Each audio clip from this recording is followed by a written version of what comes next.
మీ భూమి మీ హక్కు కార్యక్రమానికి విచ్చిన చేసినటువంటి గౌరవ ముఖ్యమంత్రి గారు శ్రీ నారా చంద్రబాబు నాయుడు గారికి, అభివృద్ధి ప్రదాత గారికి, వేదిక మీద ఉన్నటువంటి నాయకులకు, అదేవిధంగా నా ప్రాణ సమానమైన తెలుగుదేశం పార్టీ కార్యకర్తలకు, బనగానపల్లి నియోజకవర్గ ప్రజలకు, ప్రతి ఒక్కరికి కూడా పేరు పేరున నా హృదయపూర్వక నమస్కారాలు తెలియజేసుకుంటా ఉన్నాను. సార్, ఇక్కడ ముఖ్యంగా మీరు పెట్టినటువంటి ఈ యొక్క రాయలసీమకు కానీ, నంద్యాల పార్లమెంటుకు కానీ గతంలో 5 సంవత్సరాలు అధికారంలో ఉన్నారు సార్. ఆ 5 సంవత్సరాలు వాళ్ళు అరాచక పాలన చేశారు. ఏ రోజు అభివృద్ధి గురించి ఆలోచన చేయలేదు.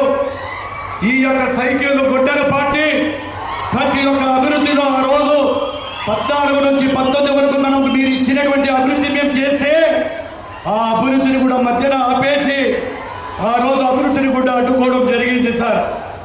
ఈడ ఒక విషయం చెప్పదలుచుకున్నాను సార్ ప్రజలందరికీ కూడా, పాపాత్ముడికి మంచి పాలకుడికి మధ్య తేడాను మనం మర్చిపోకూడదు.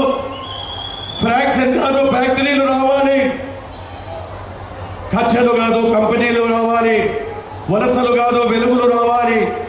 ఆయన మన జీవితాలు మారుస్తాడు. మనం చేయాల్సింది చెప్పింది ఫాలో అవ్వడమే.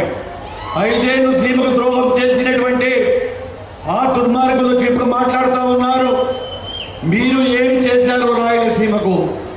నేను అడుగుతున్నా, రాయలసీమకు ఈ యొక్క గొడ్డలి పార్టీ నాయకుల్ని ఈరోజు ఈ ప్రజావేదిక ద్వారా మా గౌరవ ముఖ్యమంత్రి ముందర సార్, ఆ బైపాస్ రోడ్ టెండర్లు పెంచిన తర్వాత కేవలం మన ప్రభుత్వం మొదలు పెట్టిందని చెప్పి ఆ ప్రభుత్వం ఆ రోజు వచ్చిన తర్వాత దాన్ని కూడా బైపాస్ రోడ్డును క్యాన్సిల్ చేశారు సార్.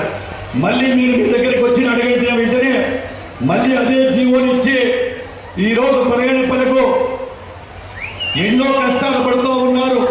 కంటైనర్లు వస్తూ ఉన్నాయి. ఏ రోజు చూసినా గంటల కొద్ది ట్రాఫిక్ జామ్ అయిపోతూ ఉంది. అటువంటి తరుణంలో ఇప్పటికే మీరు ఇచ్చినటువంటి బైపాస్ రోడ్డును 70% పూర్తి చేసుకొని త్వరలోనే వాటిని కూడా ఓపెన్ చేయబోతా ఉన్నాం సార్. ఇది ఒక బనగానపల్లి గ్రామ పంచాయతీకి ఒక చరిత్ర సార్. ఎందుకంటే తమరిచ్చినటువంటి స్ఫూర్తితో ఇక్కడ చాలా మంది పేదవాళ్ళు ఉన్నారు, మైనార్టీలు ఉన్నారు. ఇక్కడ చిన్న చిన్న సందులలో ఉంటే ఆ మురికిలో ఉండేటువంటి వల్ల చాలా మంది కూడా మురికిపోకపోతూ ఉంటే మీరు ఇచ్చినటువంటి స్ఫూర్తితో 41 కిలోమీటర్లు అండర్ గ్రౌండ్ డ్రైనేజ్ మీరు శాంక్షన్ చేసినందుకు మా ప్రజల తరఫున మీకు పాదాభివందనాలు చేస్తా ఉన్నాం సార్. ఇది ఒక చరిత్ర సార్. 41 కిలోమీటర్లు సార్. ఇప్పటికే 28 కిలోమీటర్లు కంప్లీట్ చేశాం సార్ రాత్రి మొదలు. ఈ నెల డిసెంబర్ నాటికే దాన్ని కూడా కంప్లీట్ చేసి తమరికి అంకితం చేస్తానని చెప్పి నేను తెలియజేస్తా ఉన్నాను సార్. గర్వంగా చెప్పగలుగుతున్నాను సార్. ఇది ఒక్కటే కాదు సార్, ఈ యొక్క గ్రామీణ వ్యవస్థను నిర్వీర్యం చేయడం జరిగింది. వారు గ్రామీణ వ్యవస్థ నిర్వీర్యం 5 ఏళ్ళు చేస్తే ఇప్పటికే ప్రతి గ్రామంలో కూడా ఎన్ఆర్జీఎస్ ద్వారా కానీ డిఎంఎఫ్ ద్వారా కానీ ప్రతి గ్రామానికి 80 లక్షల నుంచి ₹1 కోటి వరకు నిధులు వెచ్చించి చాలా గ్రామాల్లో కూడా చేయడం జరిగింది సార్.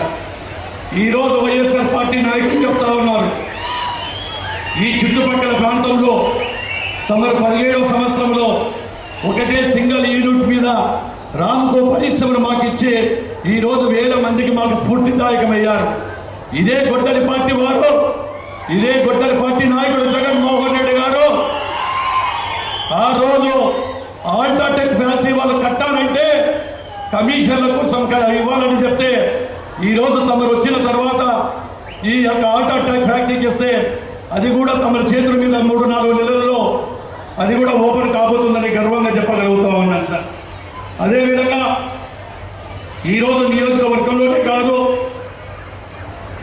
చుట్టుపక్కల కూడా నంద్యాల ప్రాంతంలో గుంతలమయమైనటువంటి ఈ రాష్ట్రాన్ని తమరు ఇచ్చినటువంటి ఆదేశాల మేరకు జిల్లాలో ఎక్కడ కూడా గుంతలు లేని విధంగా చేసి ఆర్ఎంబి రోడ్లు కూడా వేయడం జరిగింది సార్. ఇక్కడ ఒక్కరికి తమరికి మేము ఒకటి అడుగుతా ఉన్నాం సార్.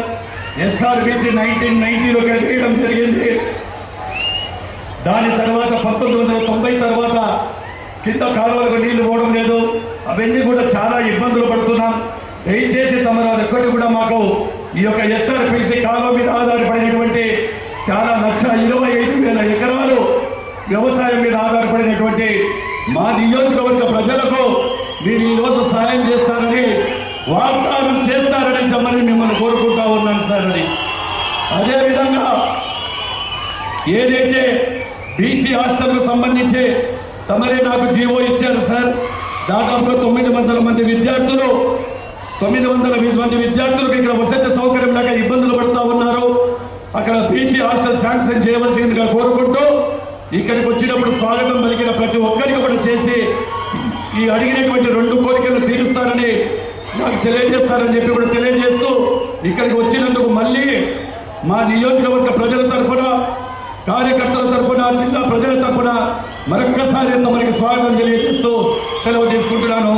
జై జై తెలుగుదేశం, జై చంద్రబాబు నాయుడు గారు.